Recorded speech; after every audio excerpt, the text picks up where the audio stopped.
मजा मैं तो हूँ यहीं पे, आप लीजिए, मैं देने के लिए रेडी हूँ। तू बोला तू हमें के बिकी डोनर बुझत है अपना के सनी लियोन। मैं सनी लियोन और डिंपल सिंह करती हूँ बॉस। हमने के कहीं शुरू हो जाए सौतर जगह पर किनारे। वो बढ़िया होंगे वीडियो देख करके आप लोगों को कुछ समझ में आएंगे, अगर नहीं समझ आए तो प्लीज़ मेरे वीडियो को लास्ट तक बने रहे, पूरी डिटेल से समझाते हैं।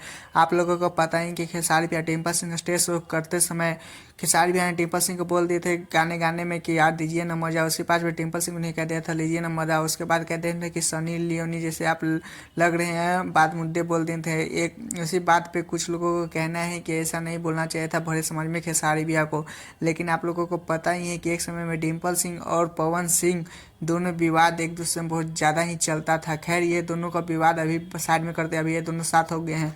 लेकिन हाँ, कुछ लोगों को कहना है कि ये बड़े समाज में खेसारी भैया को नहीं बोलना चाहे था, और बड़े बड़े यूट्यूबरों ने भी ये गलत खेसारी भैया को ठहराने के लिए लगे। आप लोगों को पता ही है कि खेसारी भैया स्टेज शो करते समय कॉमेडी फनी बात बोलते रहते हैं। खैर मेरे चैनल पर न तो चैनल को सब्सक्राइब, वीडियो को लाइक करें और कमेंट में जरूर लिखिएगा कि खेसारी भैया का स्टेज शो पर कॉमेडी करना चाहिए नहीं, और करते हैं तो अच्छा लगता है कि नहीं। फिर मिलते हैं वीडियो को लेकर, टाटा।